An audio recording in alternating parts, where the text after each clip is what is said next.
Greetings, fam, greetings, brothers and sisters.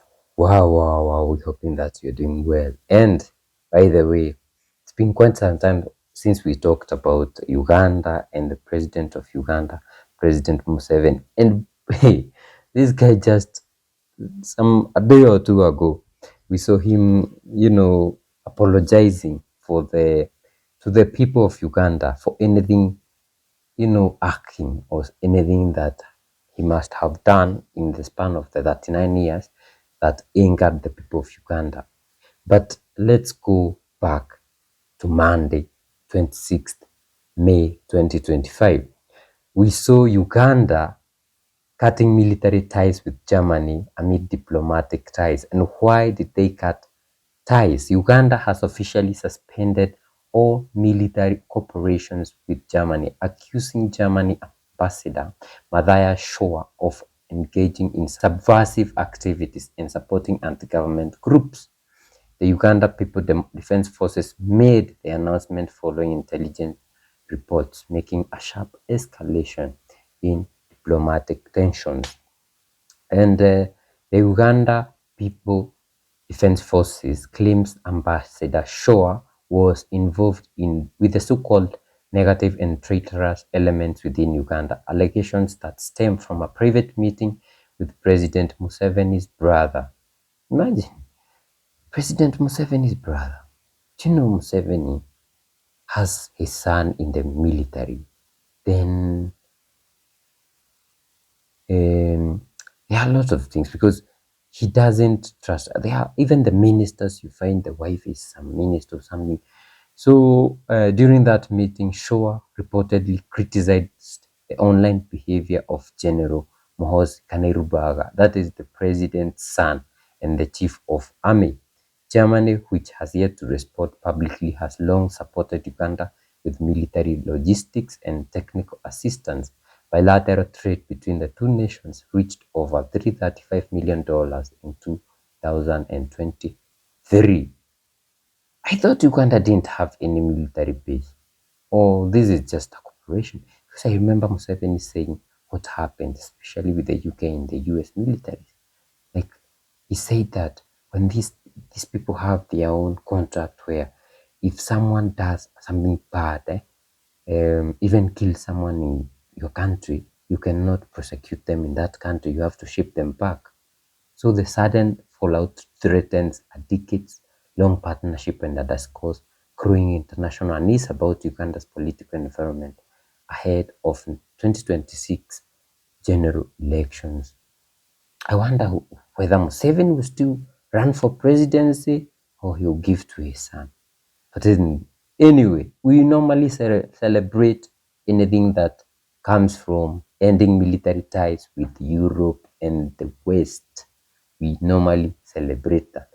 This came amid the US Embassy running some clandestine foreign military intelligence interference program targeting East African journalists. Was reported by one newspaper called West African Weekly. People tried to say it was fake, but we saw a lot of people exposing it online and saying, no, we even have pictures.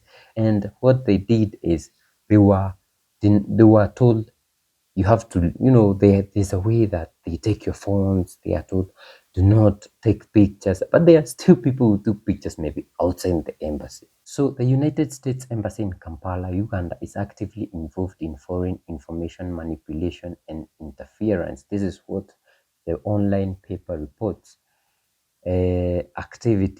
Interference activities targeting audiences in East Africa. This was the verdict of selected journalists who took part in a secret program it organized in Kampala last week, ostensibly to train them on countering what it terms Russian propaganda and disinformation. People are very scared of Russia.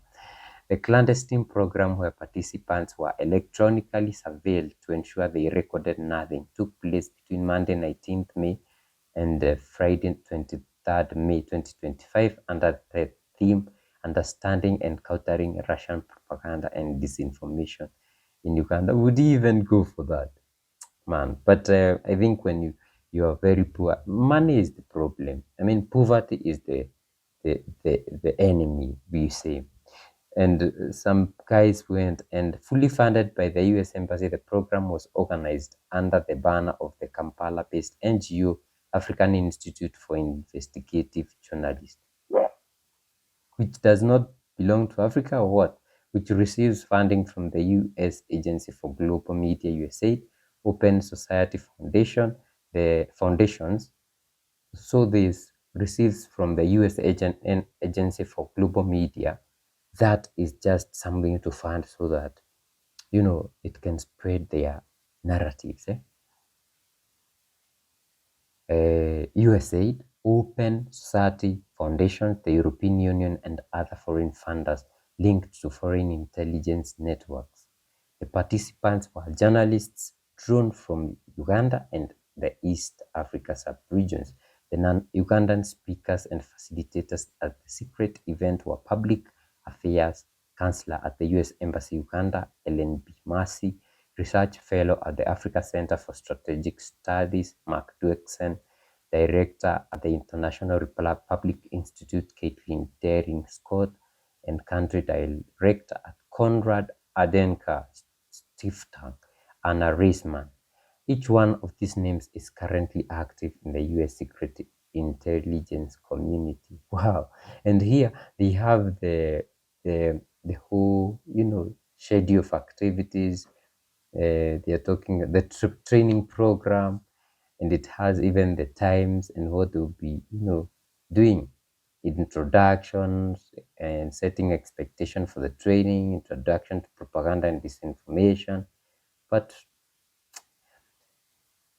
this is crazy. This is crazy. They have day one, tracing Russia's footprint in Africa, launch. We have mapping Russia disinformation in Africa. Ooh, is Russia carrying out a disinformation campaign in Africa? Man, I mean, anything here is to ensure that in the future, because these are the young people, and the young people are now pro-Russia because they know what the West does, and we have woken up. What they are trying to do is radicalize these young people so that in the future they will still have their own people to control the narrative, because they are losing it, and they are losing it to who? Russia. And they know when the Russia enters Africa, it's over, like in the years. So wow, it's happening in Uganda. Museveni, I think I hope you can see this and work on it, because you are pro-Russia. We know that. So sources who spoke to West African Weekly revealed that the training was highly secretive and had a clear political agenda to get participants into a habit of labeling any deviation from the preferred American narrative as Russian disinformation.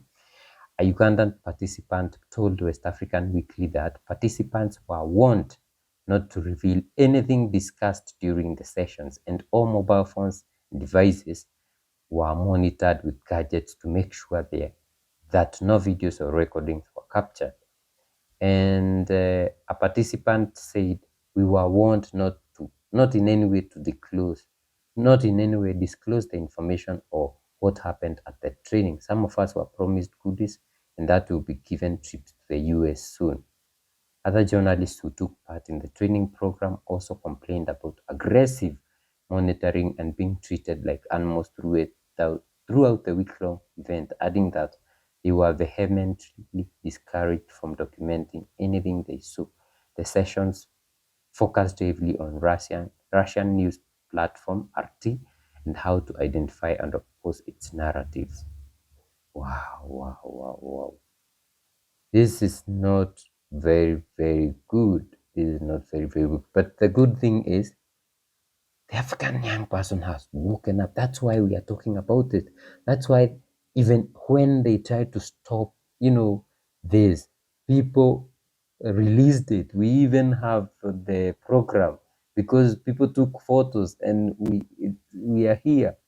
And hey, so this is not the first one.